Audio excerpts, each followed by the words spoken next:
All right, time to get back to painting some Hero Quest minis.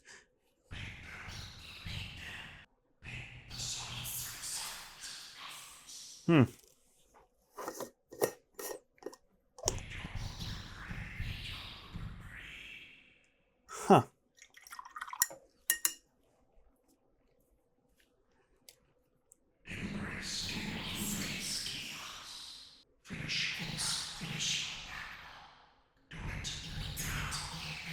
I guess I better paint some Rubric Marines.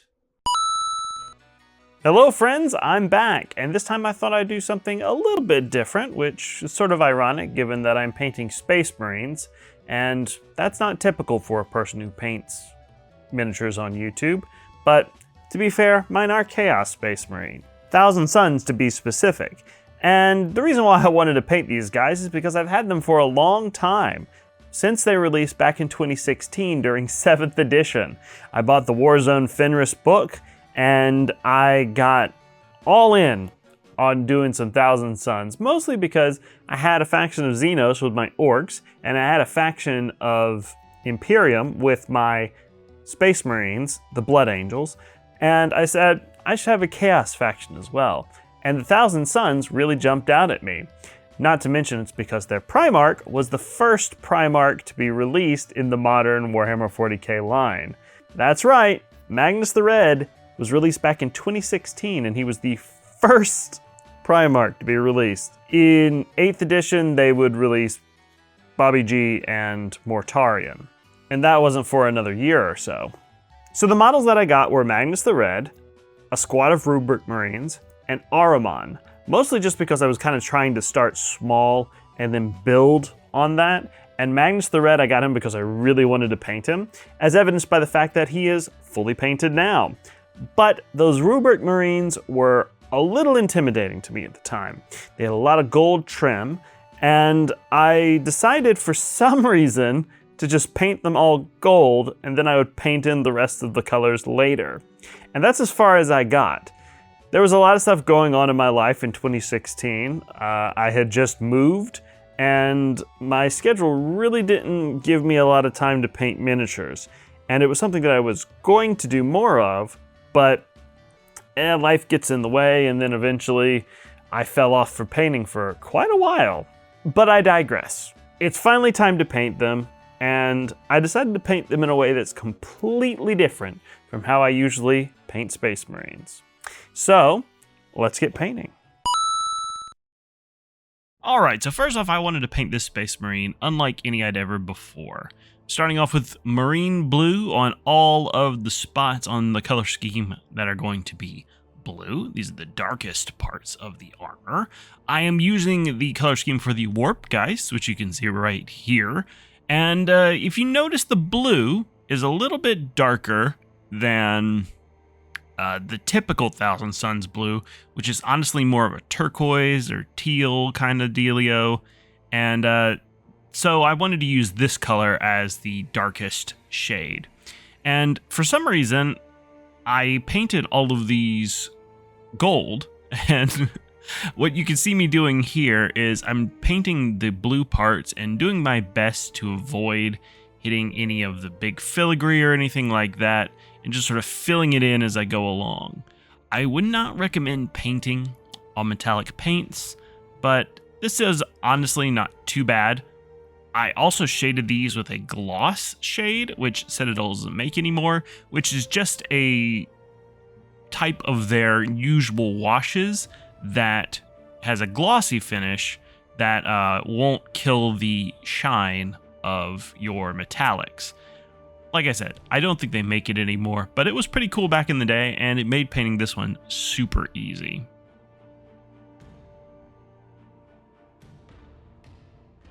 So blocking in most of that blue is not terribly hard. You've got the backpack here as well, and there's a little like eye emblem in the middle that I painted blue as well.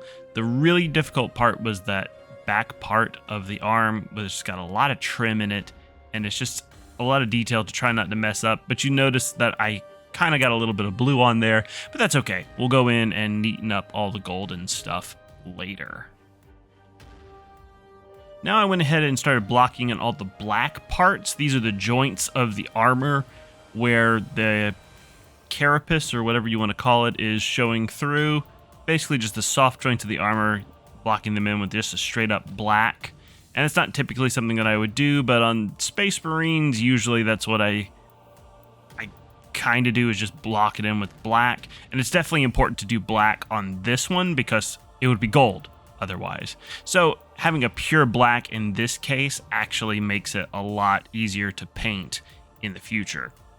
Also, looking at the color scheme, the case of the gun is black, and you see there I just painted the the hand joints as well, but the case of the gun is also black, so I'm going to go ahead and block that in as well. Next, on to the yellow. He's got a little yellow front flap thing, loincloth I guess it is, and we'll block that in with the Averland Sunset. And painting yellow on gold is not something I would recommend. It can be a little bit difficult because painting yellow on a regular day is difficult, but painting yellow on gold, it definitely has some coverage issues, so I had to apply a few coats of this Averland Sunset in order to get it to look right. Next, I'm blocking in all the parts that are going to be white. So the thing about this particular color scheme is that, and most Thousand Sons color schemes, is that on this little headdress, it has an alternating color scheme where it's like blue, white, blue, white, blue, white. So I'm just trying to be really, really delicate and not mess up the trim, not mess up the blue, and just slowly get in there. I've sped up the footage, so it looks like I'm being a little more reckless than I actually am, but I'm also making sure my paint is pretty wet and flows really easily so that I don't have to make too many strokes, and that will just limit the amount of chances that I have to screw things up, which is very high if you're working with a pattern like this. If you look at the pattern or the color scheme again, you'll see that it starts up at the top, so that's why I did those two little bits up there. And for this particular test model, I'm just kind of trying to establish how I'm going to do this pattern. And this is probably going to be the most tedious part when I eventually paint the whole squad, but I think it'll honestly be worth it for the end result. But I'm not using a straight white, I'm using Brigade Gray, as I typically do when I do white color schemes, and just putting down a base layer so eventually there will be more white. I think my paint was a little too dry for this first go round. I just blocked it in and would come back and go over it again later. The next part of the white is on the legs. There are little striped indentations on the legs as well, and I wanted to do the same thing with those, just an alternating white and blue pattern. I would also eventually go on to do one of the arms that had that pattern on the arm itself, and I wouldn't do the other one just because the other leg doesn't have any stripes on it, and quite honestly, I didn't want to. So I also went ahead and I put the white or the Brigade Gray in the eyes of the Rubric Marine as well, just to go ahead and have that base down for when I eventually paint the eyes. Going back through and neatening up those stripes on the helmet, just because the coverage wasn't as good as it could be when I did my initial go through, and I figured I'm going to go ahead and neaten these up so I could be a little bit messy, and I'll come back in and neaten it up later just so that I can make my life a little easier. Which, if you look here, that's what I'm doing right now. I'm taking some of that blue, that marine blue, and I'm neatening up the blue spots on the headdress as well, just to make sure everything is blocked in. And it's super easy because you can easily paint over that gray and not have to worry about anything really changing on the headdress itself. And that way, you get some nice, clean lines eventually after you've gone through a few neatening up processes. And I'm just going through and I'm taking it and I'm neatening up on other parts of the model as well. So now that I've neatened up the blue, I'm going through and neatening up the gold. Any of the parts that got a little bit of paint on them, From this particular way that I'm doing the paint scheme, I go through and I add the gold back to it. I'm not using the Retributor armor, which was the original base coat. I'm using Dragon's Gold from Two Thin Coats, and it looks fantastic. It doesn't look that much different than the original. It probably is a pretty one-to-one color match, honestly. I'm just going through and I'm neatening up any parts that had gold on them that might have gotten some other paint, whether it's blue or white on them. And this is something that you should feel no shame in doing if you're doing a model, painting a model in this particular way, which again, I'm painting this Space Marine completely differently than I usually paint them. Be very careful when you're doing this, just because you don't want to create more mess. Your goal here should be to neaten up the mess, not to go back and make more problems for yourself. Make sure you don't get any gold metallic paint on anything that's not supposed to be gold. But for this particular model, since there's so much gold trim, it's much easier to go in and neaten up that gold trim instead of trying to be super neat with what you're filling in. Okay, so now that we have all of our colors blocked in, the next thing I'm going to do is I'm going to start with the layering process. Now, I'm doing layering on this Space Marine because I wanted to try it. I've never used this technique on Space Marines before. I always just do a very neat edge highlight, and this way I think is much better, gotta be honest with you, and spoil that for you right off the bat. So these are going to be my midtones. This is going to be the vast majority of the color on the model, and this is going to be that marine blue mixed with a little bit of Ahriman blue. I'm using the highlight tone for the Thousand Sons 2 paints. It's Thousand Sons blue and Ahriman blue, and I'm just using Ahriman blue mixed with a little bit of marine blue to put in my midtones, and I'm just going to cover up most of that power armor, that dark blue, using this color, because this is the color I want most of it to be, with the darkest color only going to be in the lowest parts, the shadows of this particular model. The cool thing about using layering on a Space Marine is I feel like it gives a more, I don't want to say realistic because they're not real, but it gives a more realistic look to the armor, in my opinion, and not just this, my armor is one color, and here are several edge highlights in order to show off this armor. I don't know, it's just a sort of a personal preference. Literally all of my Blood Angels are painted in a very traditional style, and they're all just red. But with this one, I feel like you get a little bit more depth to the color scheme that you're going for with your Space Marines. So now with the next step, I'm just taking Ahriman blue, and this is where I am applying the highlights. I'm only going to do a 3-color layer on this one, and I definitely just dropped the model there, but that's okay. No harm, no foul. And there's going to be a little bit of an edge highlight here, particularly on the sharper bits of the model. Like if you see there on the elbow pad, that's where I'm doing a sharper highlight for it, just because it's a sharper surface. Also going to follow the edges on the fingers and the hands, because those are very sharp parts where light would, I guess it would kind of catch a little bit more. And I'm not going too crazy with this highlight. I don't want it to look like this color. I'm mostly just going through the bits that are going to have light hit them and just sort of create an artificial like lighting situation.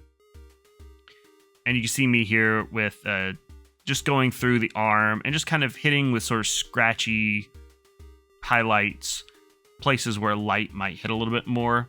Also the same with the arm and the stripes where they're blue, and not hitting all of them with blue, just the very tips.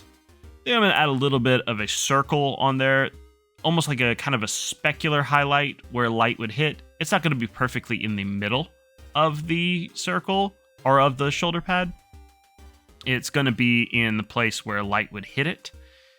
Doing the same thing with the head here, adding a little bit of a highlight on the face mask where the middle part and the top of the head, and then going through on the headdress and just sort of hitting basically like the middle bits, not doing too much of this highlight on the stripes themselves, maybe just a thin line in the middle or up near the top of the stripe itself.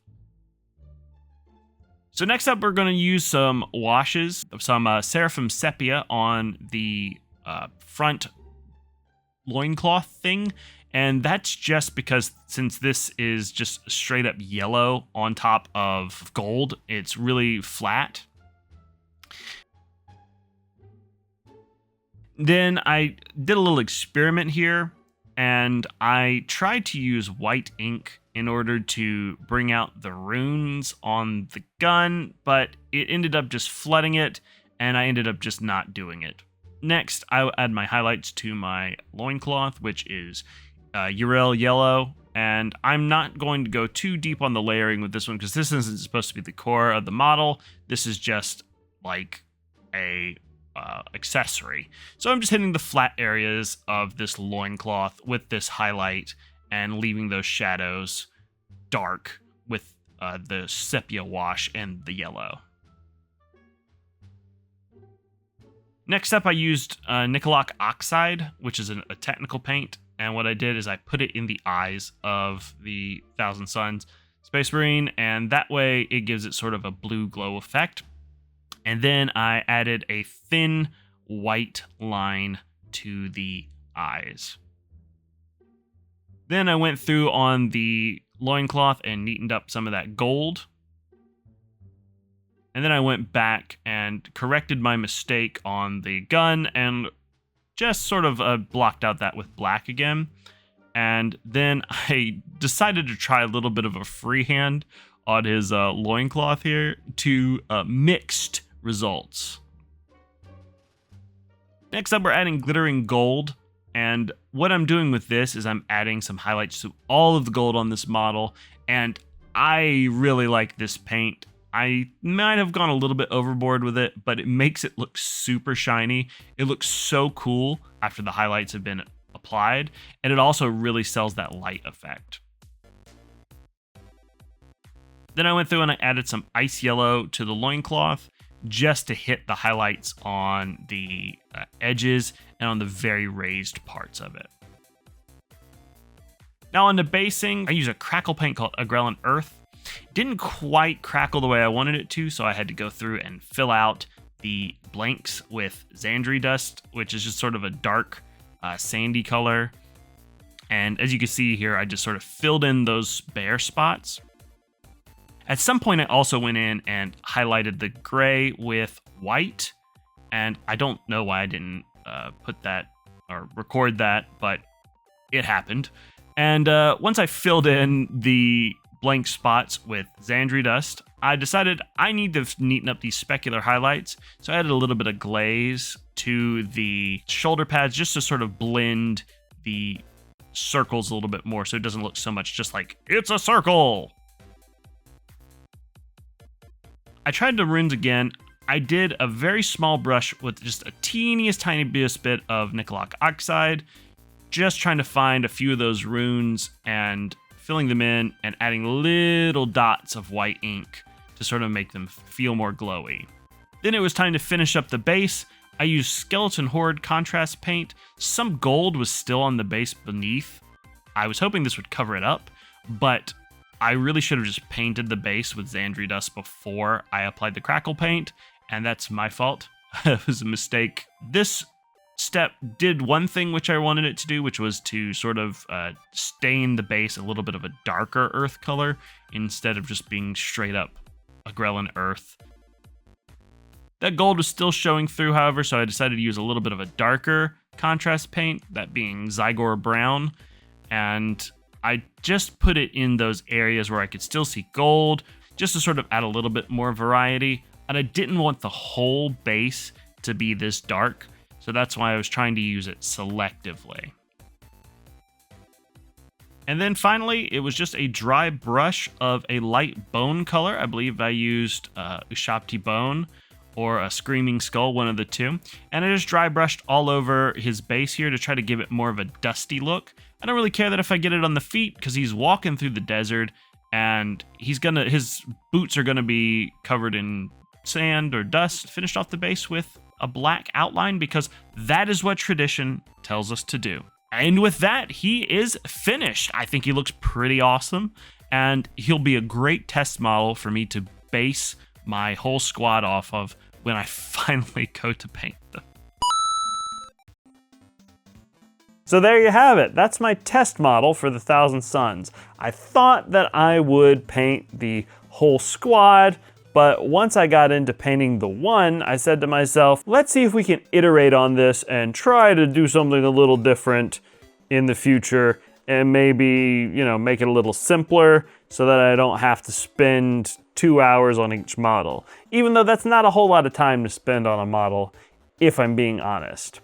Also, some of them do still have that base coat of Ahriman blue on there. I think I was following a Games Workshop tutorial at the time, and for some reason, that's what Duncan Rhodes did, was paint them all gold and then paint the Ahriman blue in. It seems kind of counterintuitive now, but whatever, it's been working for me. And they're already shaded with a then new coat of gloss shade, which they don't even make anymore. I think I still have a couple of pots around here, but it doesn't matter. I'm not gonna use it anyway. I think these guys look really cool, and I really like the Warp Gheists color scheme. I might expand upon this army if I ever actually get to play Warhammer 40k. Right now, it's kind of like just a background hobby for me, and that's because the books are so expensive, and I haven't bought one in years. So I'm way behind on my editions. I don't have a basic rule book. I don't have a codex for my Blood Angels. I don't have a codex for my Orcs, and I don't have a codex for my Thousand Sons. And I want to start a League of Votann army. This is the curse that all hobbyists have, and this is part of me clearing out my backlog and definitely not trying to fall to the forces of chaos. Thanks for watching. If you've watched this long, be sure to subscribe to the channel and give us a thumbs up. It really helps and it'll help me grow. We're up to 160 subscribers. I would really like if we could get to 500 subscribers before my birthday in September. Let's make that the goal. Before September 22nd, which is my birthday, I want to hit 500 subscribers. And I'll release more videos. I know this one was a little late, but what you gonna do? Also, I have a Patreon. Please subscribe to the Patreon. $5 a month will get you everything that I put on YouTube and also put on there. There's gonna be some extra goodies coming there, and you'll see that as they release. So you better join now if you don't wanna miss anything. If you join later, you won't miss anything either. But it'll also help me make more videos for the channel. Also, I did a really cool stream of Baldur's Gate 3 with my friend Travis on his channel here. He makes dice. He's a really cool dude, and it was a lot of fun playing Baldur's Gate 3 with him. You should subscribe to his channel if you haven't already. And check out the VOD for that particular stream. It should be on the channel somewhere. Is that something that you guys like? Would you guys like me to stream video games? I can do it. I got time. At least I do right now. Anyway, thanks for all that stuff, and comment below what's some minis in your backlog that have just been itching to be painted, so much that they're whispering to you and trying to...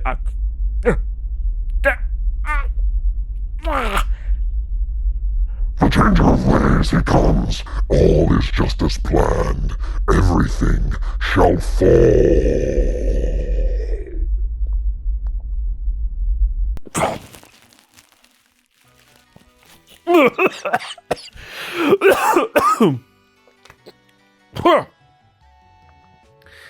That was weird. All right. Thanks for watching, everyone. I'll see you in the next one. Bye-bye. Ugh. Gosh.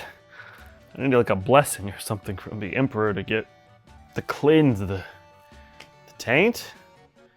Or maybe I just need to stop practicing as much black magic. That's probably the one. That will mess you up. PSA.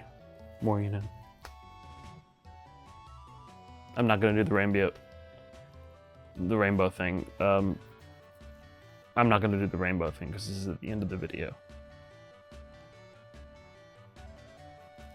Okay, bye.